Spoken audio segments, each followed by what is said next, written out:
Hola a todos, muy buenas tardes. El día viernes 25 de octubre, nuevamente con nuestra transmisión de seguimiento estratégico del mercado de Estados Unidos y también un poco del mercado internacional, pero principalmente en el mercado norteamericano. Hay que recordar que esta semana los índices hicieron varios máximos, pero los bonos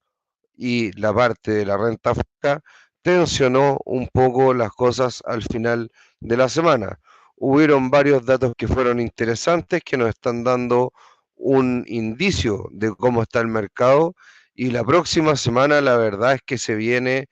con mucha carga de datos, tanto macroeconómicos como microeconómicos, que son los resultados de las empresas. Por lo tanto, la próxima semana se viene muy, pero muy movida.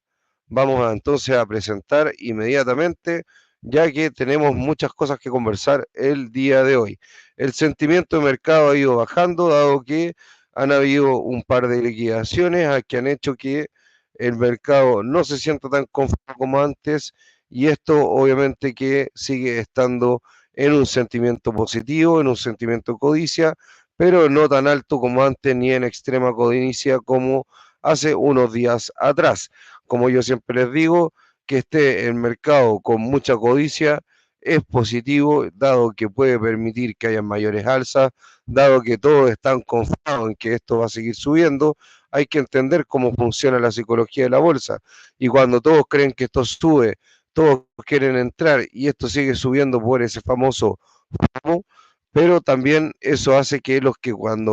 saben tomen utilidades, hayan caídas y los novatos se queden arriba en la bolsa. Por lo tanto, siempre es importante ir viendo este sentimiento de mercado. El mapa de opciones, acá hay noticias bastante relevantes, dado que tal como lo veníamos mencionando hace unas sesiones atrás,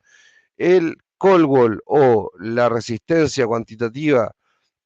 más importante de opciones se desplazó a los 6.000 puntos. Esto fue después del cierre trimestral de opciones que hubo este mes y lo que se venía diciendo hace mucho tiempo, que el S&P 500 ya se está pensando en que va a llegar a los 6.000 puntos. Esto no se sabe cuándo puede ser, muy probablemente posterior a las elecciones, dado que se va a resolver un poquito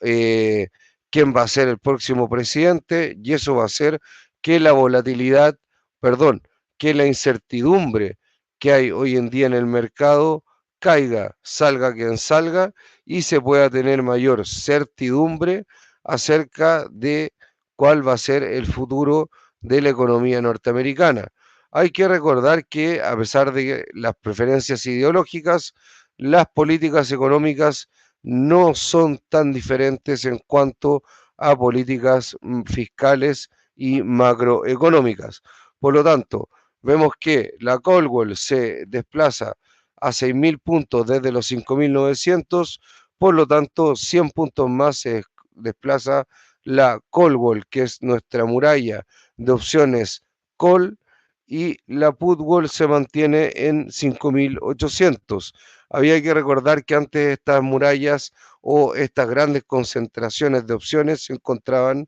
en los 5.900 y los 5.800 y daba un margen de movimiento al índice en torno a los 100 puntos. Hoy en día, con la Colbol superando los 5.900 hacia los 6.000, nos da un movimiento un poquito mayor hacia los 200 puntos que pueda tener entre los 5.800 y los 6.000. La resistencia bajó un poco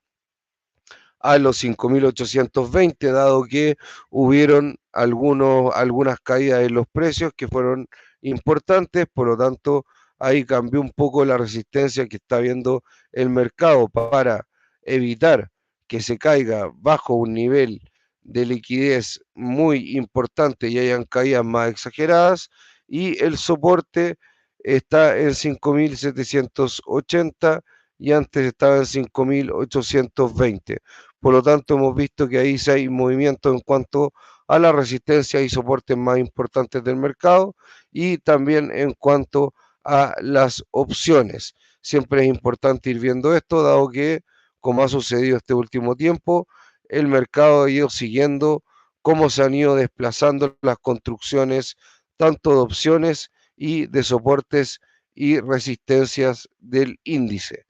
Otra cosa clave que acá la hemos repetido ya varias veces, pero los bonos siguen en su tensión. Acá podemos ver de que hoy día tuvieron nuevamente un alza llegando casi al 4,3%, 4,25% particularmente, pero después de una pequeña bajada, después de los últimos datos,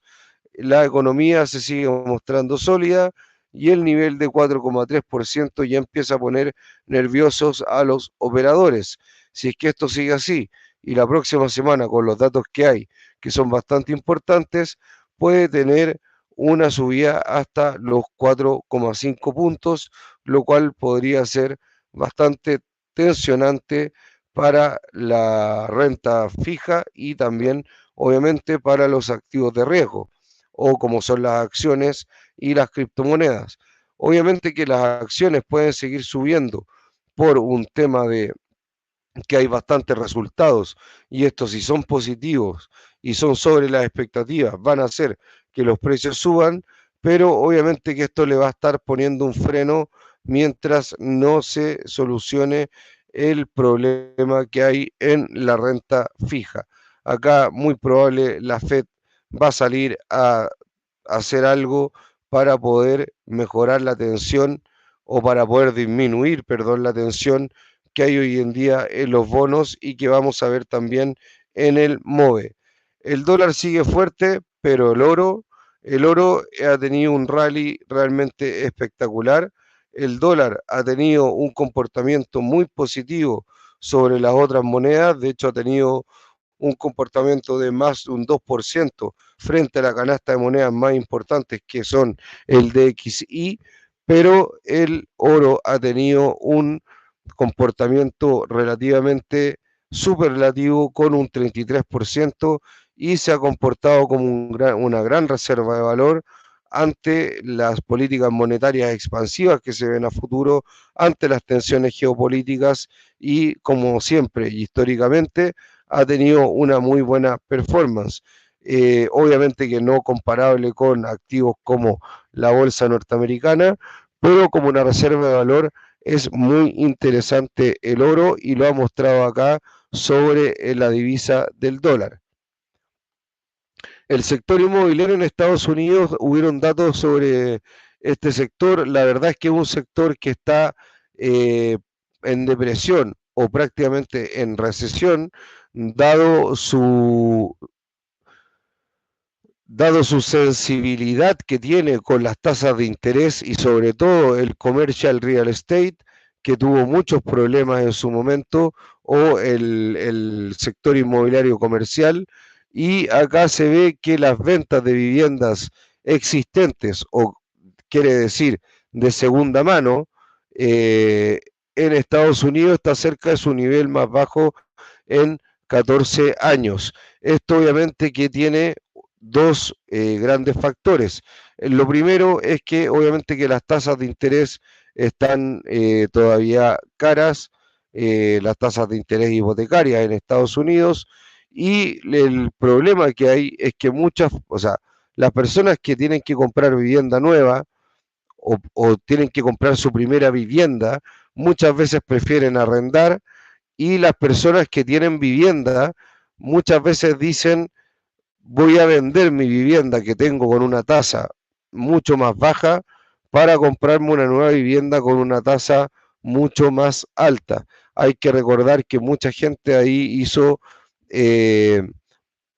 compras con tasas de interés fijas, por lo tanto hoy en día por un tema de tasas de interés no les conviene vender y eso tiene frenado al sector inmobiliario secundario o digamos de mercado usado.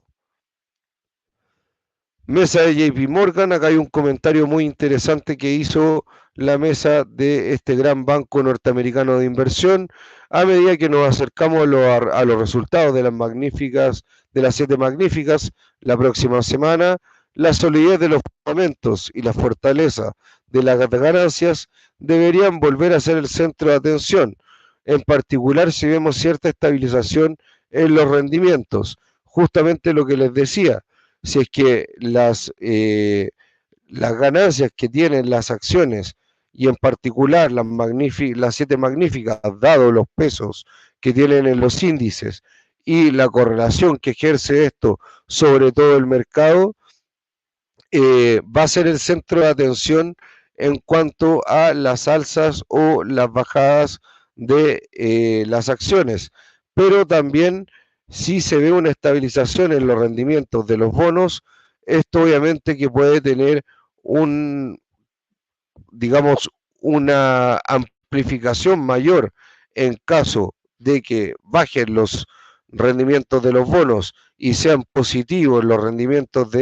o sea, perdón, los resultados de las empresas, o al revés, sean negativos los resultados de las empresas y sigan subiendo los rendimientos de los bonos, esto podría ser negativo para el mercado. Así que hay que ver muy bien ahí qué es lo que sigue pasando con los rendimientos de los bonos y cómo van los resultados de las empresas. Anoche el proveedor de Nvidia SK Hynix registró ganancias récord en medio de una fuerte demanda por la inteligencia artificial y además las perspectivas positivas de Taiwan Semiconductor o TSMC o TSM como es en el ADR de Estados Unidos y las ganancias de la empresa anteriormente mencionada, pueden surgir señales crecientes de un sólido dato de Nvidia que entrega el 21 de noviembre. Hay que recordar que TSM o TSMC, que es Taiwan Semiconductor, tiene una gran correlación con Nvidia. Por lo tanto, si es que estos datos, o sea, estos resultados fueron positivos para esta empresa y además SK Hynix también tuvo muy buenos resultados, puede ser un indicio de buenos resultados para Nvidia. Además de eso, en Nvidia se ha visto que hay una fuerte demanda por Blackwell, a pesar de que hubo un problema ahí con la producción, pero hay una fuerte demanda por Blackwell y la mayor cantidad de CAPEX que hay en el S&P 500, que es básicamente en la inversión en crecimiento que hacen las empresas, está enfocada en digamos, los hyperscalers o las grandes empresas de tecnología en los centros de datos. ¿Y cuál es el corazón de los centros de datos? Los chips de Nvidia y sobre todo su nueva tecnología Blackwell. Por lo tanto, hay muy buenas perspectivas para el sector. La tecnología manda, acá está el cierre del día. Obviamente que vemos que Nvidia tuvo una muy buena un muy buen cierre con un 0,8%. Ha tenido también ya varios cierres interesantes esta semana. Google también con un más 1,57%. Microsoft también con un rendimiento positivo. Apple también positivo, un poquito más bajo. Broadcom, que también es una empresa que a mí me gusta mucho, que tiene sigla o mnemotécnico AFGO. Meta también casi con un 1%. Por lo tanto, vemos que todo lo que es tecnología ha tenido muy buen rendimiento. Salesforce por ahí también se ve y eso ha sido positivo para el mercado dado el peso que tienen en los índices la tecnología. El sector financiero no anduvo tan bien, JP Morgan tuvo pérdidas, al igual que Berkshire Hathaway, que son los principales exponentes del sector. Ahí Eli Lilly tuvo una ligera subida y el resto también de el sector de healthcare, healthcare o salud, tampoco tuvo un gran desempeño. En el sector de consumo cíclico, Amazon tuvo rendimientos positivos y también Tesla, que ha venido después de los resultados teniendo ha tenido, perdón, un rally impresionante de más del 25% y hay que estar muy atento a lo que va a pasar con Tesla. Se habla que mucho del alza que tuvo fue cierre de cortos de hedge funds, además de obviamente la entrada de dinero por los buenos resultados, así que muy bien ahí por lo que está haciendo Tesla con Elon Musk. En los PMI del S&P, que es la firma que también hace el S&P 500, pero que tiene inteligencia, digamos, económica y financiera, dice que el índice PMI manufacturero global del S&P 500 de Estados Unidos en octubre fue de un 47,8 con un estimado de un 47,5 y un anterior de un 47,3. Podemos ver que el anterior ha sido más bajo, el estimado era un poco mayor y el dato fue aún más positivo. Obviamente no son datos extremadamente positivos, dado que los PMI cuando son sobre 50 son, digamos, que están, nos dicen que el sector está en zona de expansión, pero por lo tanto está todavía en zona de contracción con un 47,8, pero por lo menos la evolución que ha venido trayendo el PMI que nos dice la empresa S&P ha venido al alza. En el servicio, que es la parte más importante de la economía norteamericana, el PMI de servicios fue de un 55,3 con un estimado de un 55, por lo tanto superando las expectativas y mostrando un buen nivel, digamos, de actividad en la parte de los servicios de la economía norteamericana. Hay que recordar que el anterior fue un 55,2, por lo tanto están casi en línea con el último dato y no se ve una mayor expansión, pero sí, obviamente, una continuidad de la fortaleza del sector de servicio. El compuesto fue de un 54,3 con un estimado de un 53,8, por lo tanto superando las expectativas, y el anterior fue de un 54, por lo tanto el PMI compuesto también fue más alto o superior a las expectativas y al anterior. Y los PMI de la firma SP, no, S&P, perdón, nos dicen que la economía norteamericana sigue con buenas perspectivas. El informe también nos dice que el empleo cayó por tercer mes consecutivo en octubre, aunque la disminución nuevamente fue muy modesta y menor a la informada en agosto y septiembre. Por lo tanto, nos da ahí una pequeña alerta, pero nada grave.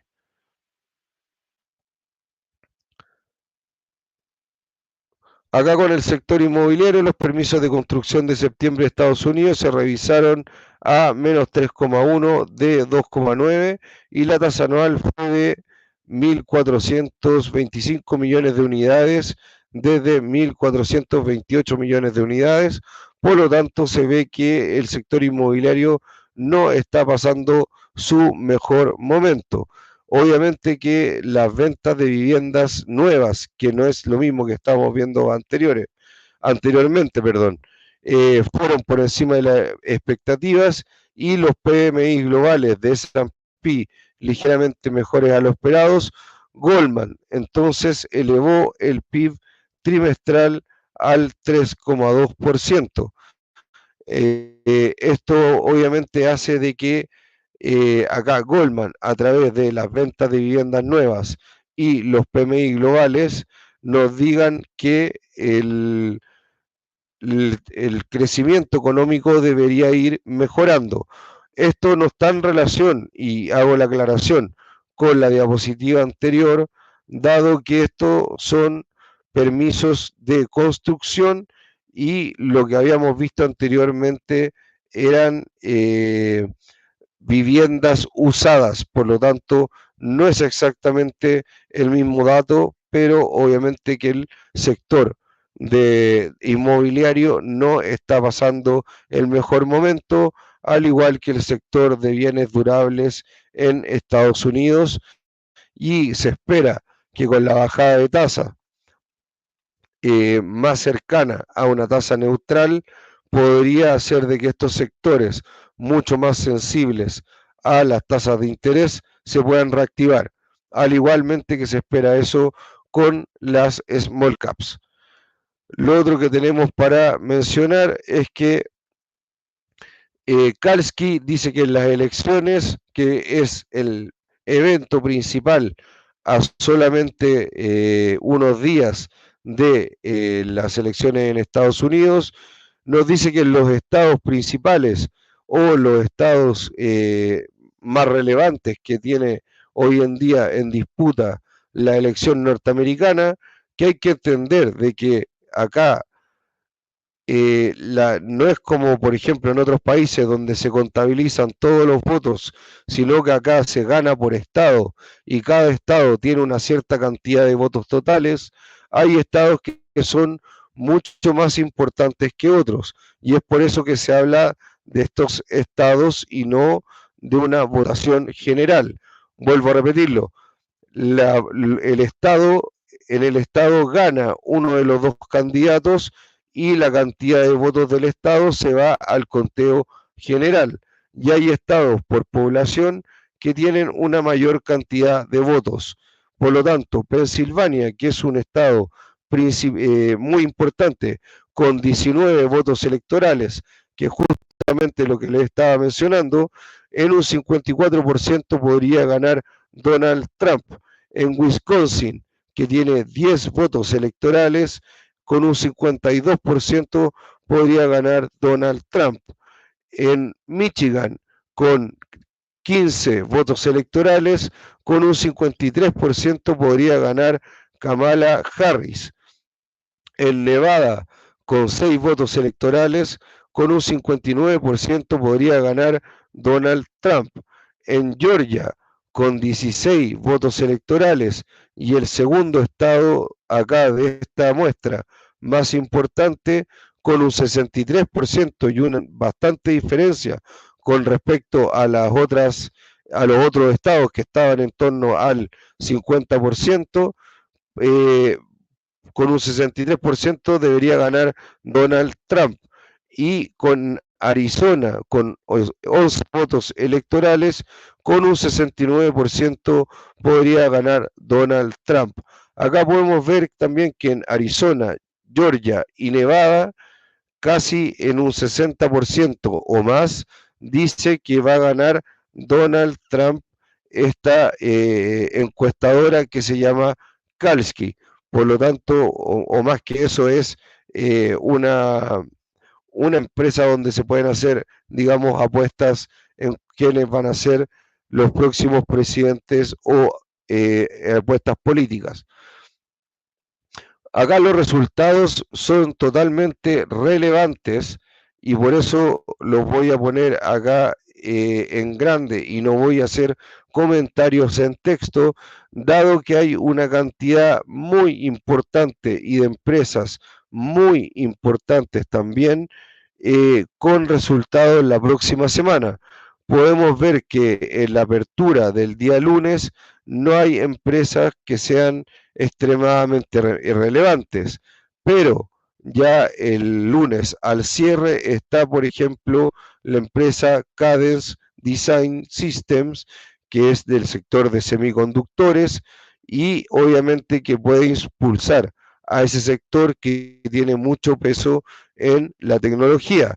El día martes está SoFi, está PayPal, McDonald's, que nos va a dar un poco cómo está el sentimiento del consumo. Está Pfizer, que es una empresa muy importante del sector farmacéutico. Eh, y después, el día martes al cierre, tenemos dos gigantes, uno de los semiconductores, como es AMD,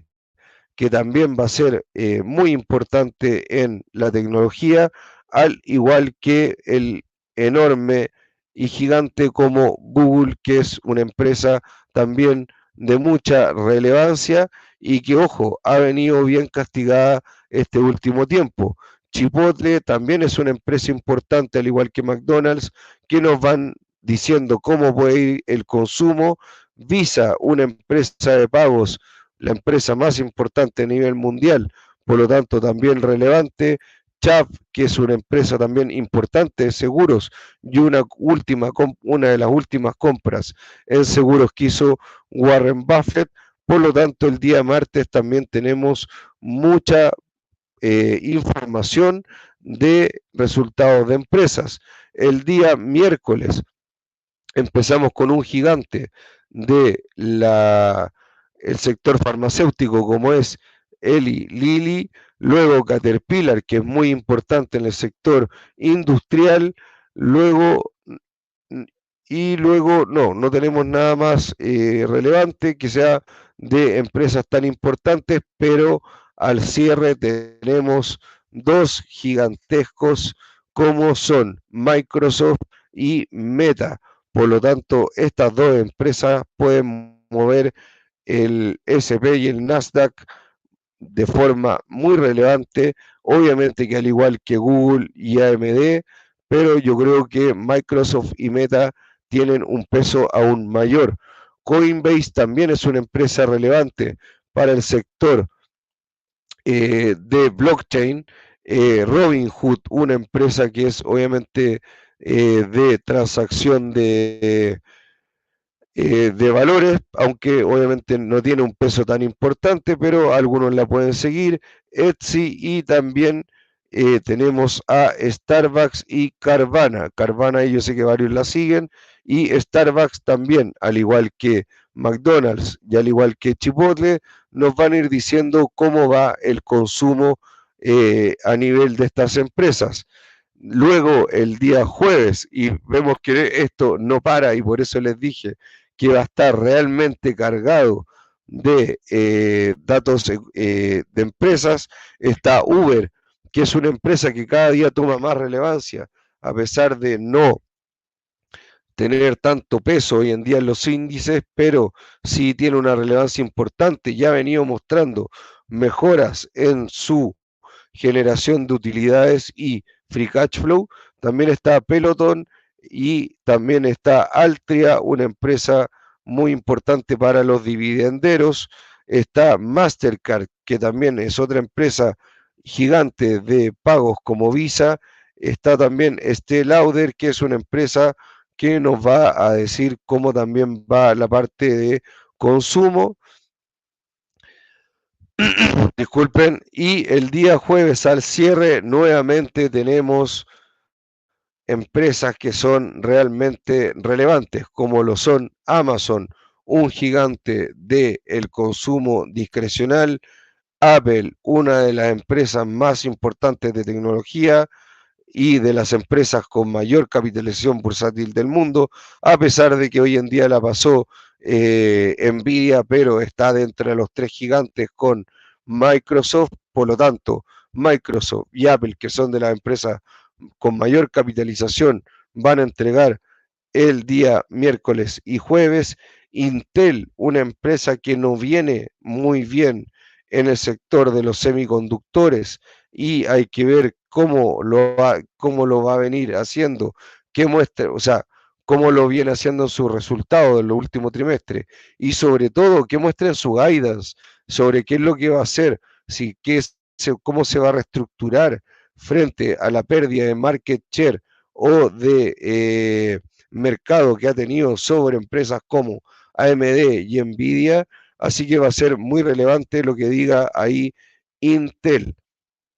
Y posteriormente el día viernes tenemos a dos gigantes de la parte de la energía como son Chevron y ExxonMobil, que obviamente para el sector energético van a ser muy importantes y también son relevantes para la parte del el petróleo y la energía a nivel mundial, el combustible, que es muy importante. En datos macro tenemos los datos que pasaron el día de hoy. Como les digo, como les había mencionado pues, previamente, en los PMI de la agencia S&P tuvimos un dato superior, levemente superior en manufactura, a pesar que yo les dije que esperaba un dato malo, dado que la manufactura no viene bien en Estados Unidos, pero esto podría mostrar un repunte, lo cual es muy positivo, ya que la manufactura, los bienes durables, el sector inmobiliario son digamos, sectores que están pasando complicaciones dentro de la economía norteamericana y con bajas de tasas podrían verse más reactivados. El PMI de servicios globales superó las expectativas con un 55,3 y un dato esperado de un 55. Las ventas de casas nuevas fue de 738.000 unidades con 719.000 esperadas. Por lo tanto, se ve que a pesar de que la hay en el sector inmobiliario eh, tasas que no son las mejores tasas hipotecarias, sí hay venta y hay una mayor venta de unidades nuevas, no así usadas. Y eso es muy probable, por lo que les decía, que una persona no va a querer vender su casa con una tasa fija, baja, cercana al, por ejemplo, 2%, para comprarse una casa nueva con una tasa mucho más alta y un pago mensual de dividendo mayor. Eso yo creo que está frenando un poco al mercado secundario o al mercado de vivienda usada. Vemos que otro dato que es muy importante, que es el de Initial Jobless Claims, que quiere decir que son peticiones de desempleo iniciales, fueron más bajas que lo esperado. Por lo tanto, no hay tanta petición de desempleo en Estados Unidos y eso hace que haya una mejor perspectiva con el empleo, que era uno de los temas que estaba preocupando de mayor forma a la Reserva Federal. Y ahí vemos que el día viernes, el día de hoy, las órdenes de bienes durables, que justamente era algo que les decía que estaba en contracción, los bienes durables podrían ser automóviles, maquinarias, todo ese tipo de, digamos, activos que son de una duración un poco mayor, tuvo un dato positivo, o mejor, perdón, dicho, mejor a lo esperado, no positivo, mejor a lo esperado, que el esperado era un menos 1,1 y fue de un menos 0,8 y el dato anterior fue de un menos 0,8, por lo tanto sigue estando más o menos igual la parte de órdenes de bienes durables, pero obviamente que está en una zona contractiva, al igual que la manufactura y al igual que el inmobiliario. Es por eso que es importante que la Reserva Federal, a pesar de los buenos datos de empleo, y esto es una opinión mía, y a pesar de los datos de inflación que no han sido los mejores, debería continuar con su bajada de 25 puntos base en las dos reuniones que vienen y así completar 100 puntos base este año de bajada de puntos. Eso va a hacer que la tasa esté mucho más cercana a una tasa neutral que se estima entre un 3 y un 3,5%, que es obviamente la tasa que quiere llegar la Fed para poder tener una economía que en forma teórica pueda estar funcionando en su crecimiento potencial sin generar una inflación mayor a la meta del 2%. Obviamente que estas teorías no siempre se cumplen y son bastante complejas. ¿Qué vienen datos macro en la próxima semana? El día lunes tenemos confianza del consumidor, perdón, el día martes, no el día lunes, me confundí donde salía el primer día de la semana, pero ahí sale Tuesday. Eh, el día martes tenemos confianza del consumidor, que es muy importante. También tenemos datos de JOLTS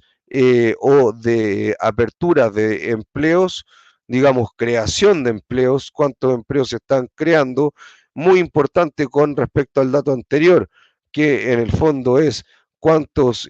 peticiones hay por desempleo, que están disminuyendo y también sería importante que se estén creando empleos. Por lo tanto, día martes, confianza del consumidor y JOLTS JOLTS Job Openings a las 11 de la mañana de la hora de Chile. Por lo tanto, ya va a ser con mercado abierto. El día miércoles, un dato que también va a ser relevante, eh, el cambio de empleo no agrícola o el Non-Farm Employment Change de la agencia ADP, a pesar de que no es la más importante, pero nos va dando un indicio de cómo está el empleo y qué es lo que nos dice esta agencia privada. Luego a las 9:30 tenemos el PIB, que el PIB trimestral, el cual es muy importante para ver si es que la economía realmente sigue creciendo o no sigue creciendo. Hay que recordar que oficialmente las economías entran en recesión cuando los PIB son negativos y obviamente las recesiones técnicas es cuando un par de trimestres, si no me equivoco son tres, están con crecimientos negativos. Así que el PIB es muy importante, pero hay una expectativa de un 3% y hemos visto que las revisiones han estado en torno al 3 o un poco superiores, por lo tanto no hay mucha preocupación con respecto al PIB o al crecimiento de la economía norteamericana. Así que esos van a ser los datos más importantes del día martes y el día miércoles. El día jueves es feriado acá en Chile por Halloween, pero tenemos en Estados Unidos el PCE Core Price Index en sus distintas formas. Está el core y está el mensual. Esta medida de inflación es la preferida de la Fed, que contiene eh, partidas tanto del IPC, que es el índice de precios al consumidor, y del IPP, que es el índice de precios al productor, como de otras, digamos, datos económicos. Pero el Price Consumer Expenditures, que es las siglas del PCE, son la medida de inflación favorita de la Fed. Hay que recordar de que casi nunca hay mucha digamos, mucha discrepancia o mucha diferencia entre lo que hay esperado y lo que se entrega como dato, dado que gran parte de la información, como les dije, del IPC, el IPP y otras partidas que puedan utilizar en la construcción de esta métrica, ya se encuentran como dato y por lo tanto los economistas pronosticadores ya tienen la información sobre la mesa. Luego va a haber después, el día viernes para cerrar, Initial Jobless Claims, nuevamente datos de empleo y después, por último, ya con el mercado abierto, vamos a tener el PMI de Chicago. Por lo tanto, vamos a tener una semana muy cargada de datos. Eh, el, el dato de desempleo iniciales que va a haber el día viernes, eh, perdón, el día jueves va a ser bastante importante, al igual que el de inflación y también los anteriores. Por lo tanto, vemos que hay todos los días datos bastante relevantes junto con lo que les estaba mostrando anteriormente de los resultados. Por lo tanto, vamos a tener mucho movimiento. Y acá les tengo que mostrar los datos que hay, porque no me alcanzó en la diapositiva. El día viernes, que también tenemos más datos macroeconómicos y por lo tanto, para cerrar la semana, tenemos datos muy relevantes como son el non-farm payrolls o las nóminas no agrícolas, la tasa de desempleo o unemployment rate, que también es relevante, dado que son los dos datos más importantes que hay de empleo a pesar de todos los otros datos que se van entregando semana a semana, de creación de datos de empleo, de petición de datos de empleo iniciales, de petición de datos de empleo continuos, etcétera, los más importantes siempre son las nóminas no agrícolas o el non-farm payrolls y la tasa de desempleo o el unemployment rate. Antes de eso también tenemos, bueno, también tenemos los average hourly earnings, que son básicamente los pagos promedio, los pagos por hora promedio, que obviamente que es un dato también que tiene que relación con el empleo, pero como les digo, el non-farm payrolls y el unemployment rate son obviamente los más importantes. Pero después, cuando ya estemos en sesión de mercado, vamos a tener datos que también son muy importantes de la agencia ICM, que para mí es un poco más importante por lo que ha mostrado en reacciones en el mercado, no por apreciación personal, sino que por cuánto mueve esto al mercado, que la agencia SP o S&P Global y la agencia ISM va a dar el PMI de manufactura y de precios de manufactura que, como les vengo diciendo, no son los mejores, están bajo el 50, el esperado es de un 47,6 para el PMI de manufactura de ISM y también obviamente para el global. Ah, no, ese es el PMI S&P global, ese es de la otra agencia. Hay que ahí separar las dos de ISM y el de S&P. Estos datos van a ser importantes, pero la verdad lo que va a mover el mercado van a ser, y vuelvo a repetirlo, los non-farm payrolls y el unemployment rate. Y para ir cerrando, esta imagen que les puse anteriormente viene desde lo que está, viene desde hace un tiempo lo que está mostrando el implied movement o la volatilidad implícita que hay en el mercado de opciones según los eventos que vienen a continuación. Y ya podemos ver que nosotros en el 25 de octubre estamos viendo acá en la zona de los resultados de las empresas. Esto es lo que más nos está importando hoy en día. Pero el 1 de noviembre, que es justamente el próximo viernes, exactamente, el próximo viernes, cuando les dije que vienen los datos de non-fan payrolls, son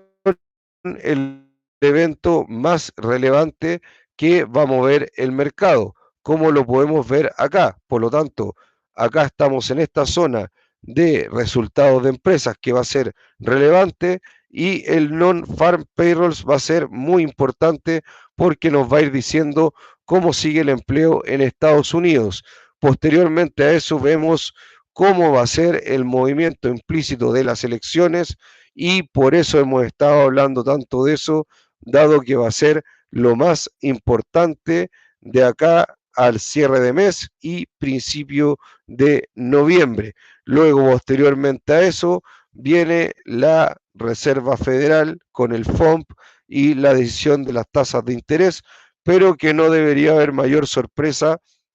en que sea una baja de tasas del 25 puntos básicos. Lo que sí va a ser muy importante que diga Jerome Powell es cuál es el guidance o cuál es básicamente la trayectoria esperada de tasas a futuro en la próxima reunión y sobre todo para el 2025 y cuánto es el total de tasas que se espera bajar el 2025. Si se esperan 100 puntos básicos más, se llegaría del 5,5 al 3,5, que es más o menos la tasa neutral. Obviamente que va a decir que esto es data dependence o dependiente de la data, pero la idea es que se pueda llegar a esa tasa neutral al próximo año. Ahora vamos para con la parte de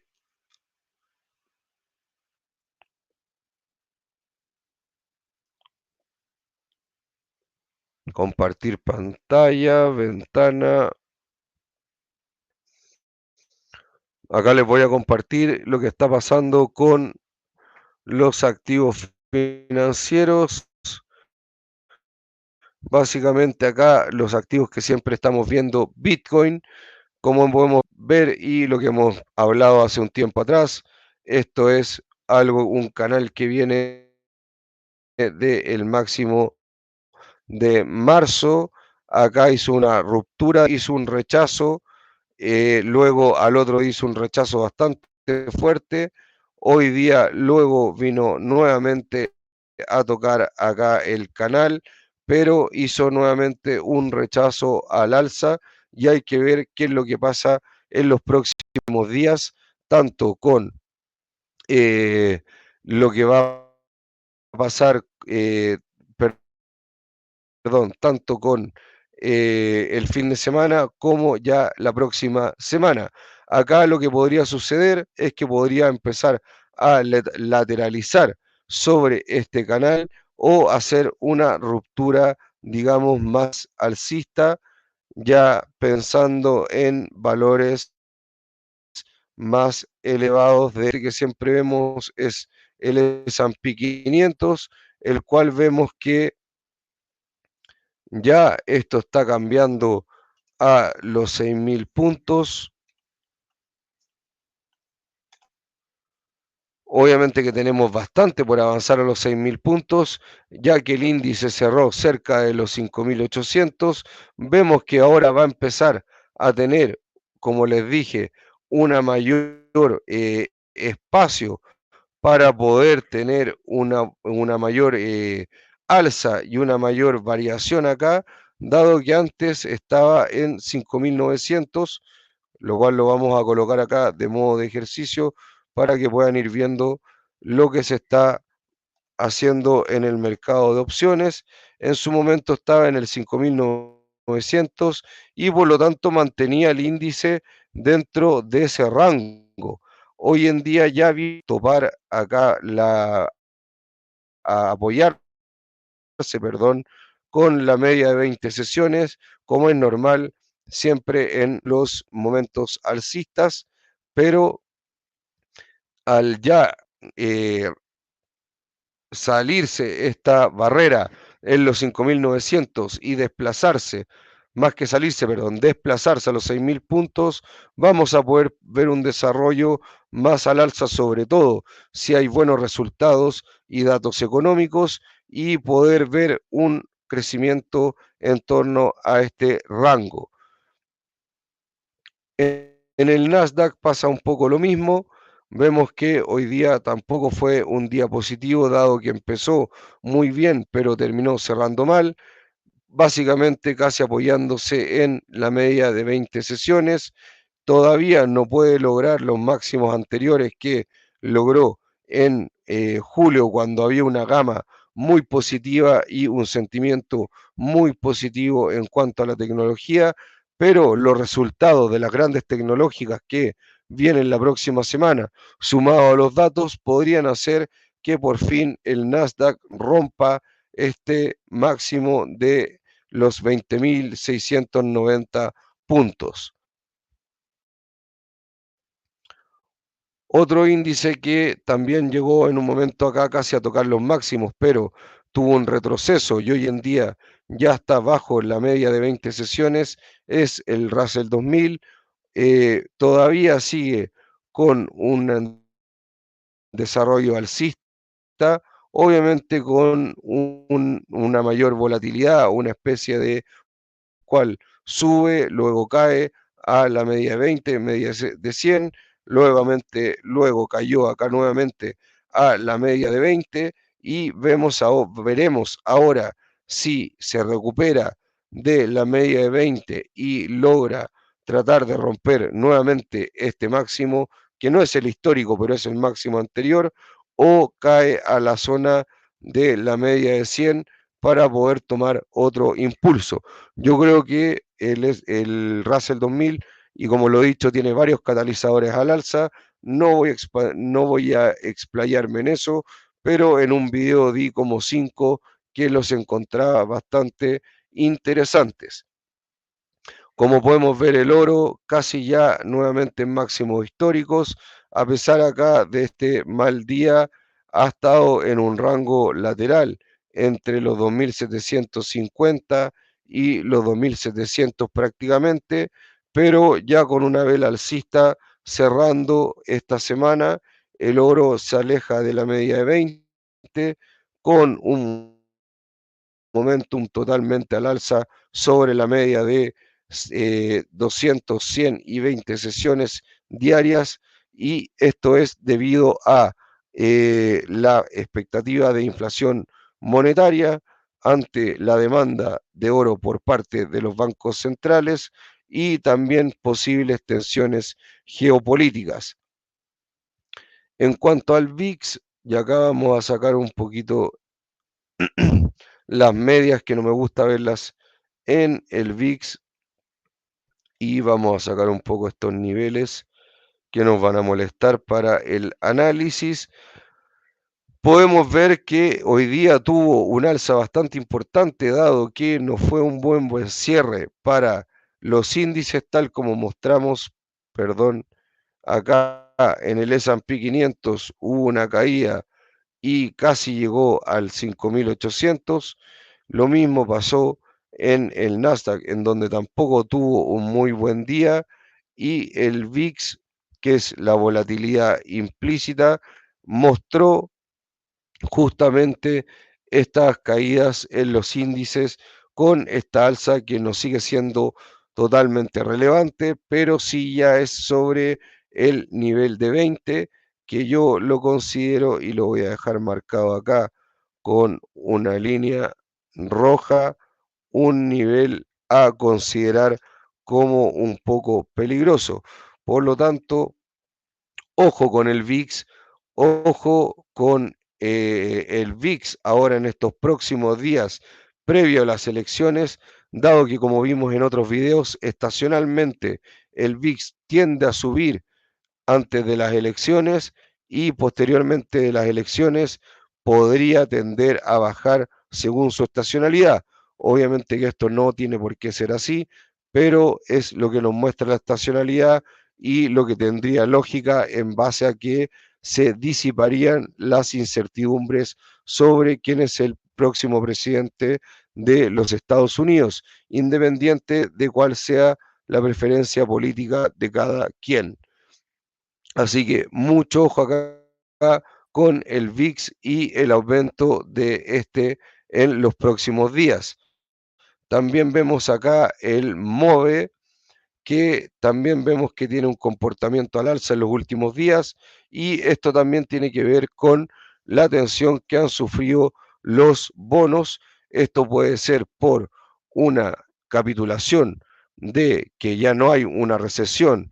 y ya no hay un escenario recesivo o de no o de crash, sino que un escenario de soft landing o inclusive un no landing de la inflación. Por lo tanto, el MOVE ha tenido acá bastante tensión en la parte de los bonos, que justamente nos vamos a ir ahora a ver a los bonos, los cuales han seguido subiendo,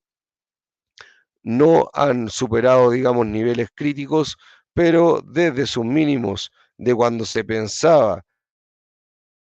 que podía haber una recesión, han venido aumentando pensando en que hay una mejor perspectiva económica, tanto por PMIs de servicios, tanto por empleo, tanto por inflación y tanto por crecimiento. Hay que ver que las tasas de largo plazo están influidas principalmente por crecimiento, están influidas principalmente por inflación y también por riesgo. Y hoy en día el riesgo está principalmente dado en las tasas de largo plazo, en el aumento de la deuda de Estados Unidos. Yo sé que hay gente que dice que esto no es preocupante, dado que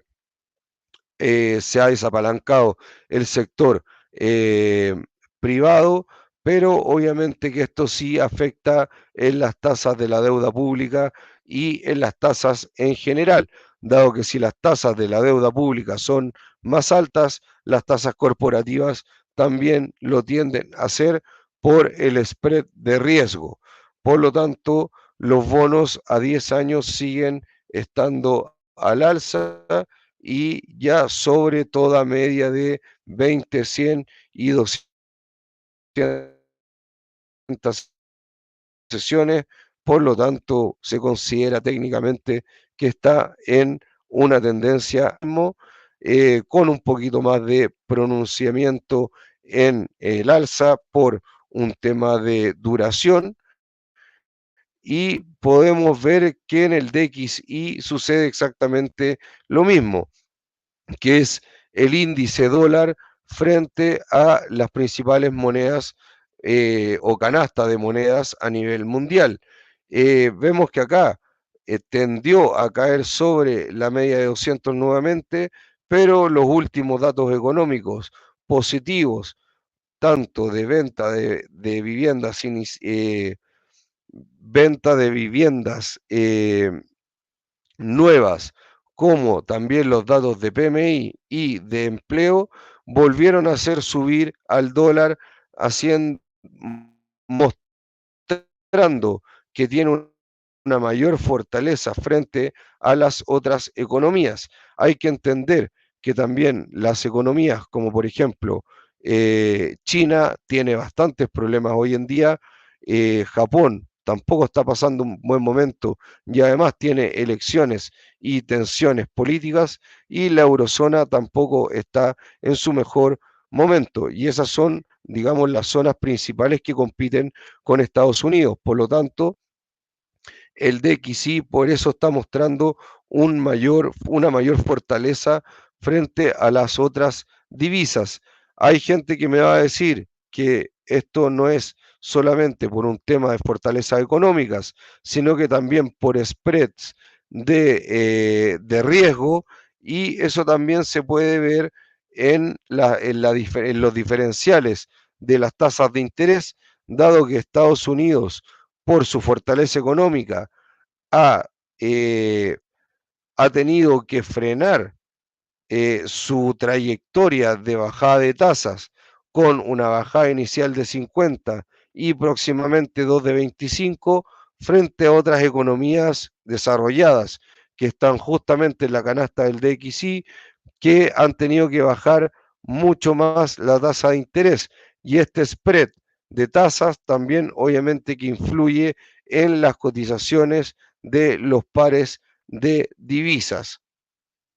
Yo creo que con eso es suficiente por el día de hoy. Un video bastante largo, pero que les va a servir para el fin de semana, con lo que viene para la próxima semana y con bastante movimiento. Así que mucho ojo con los datos económicos y con los datos de resultados de empresas que van a mover el mercado la próxima semana. Chao, que estén muy bien, que descansen, que tengan un muy buen fin de semana.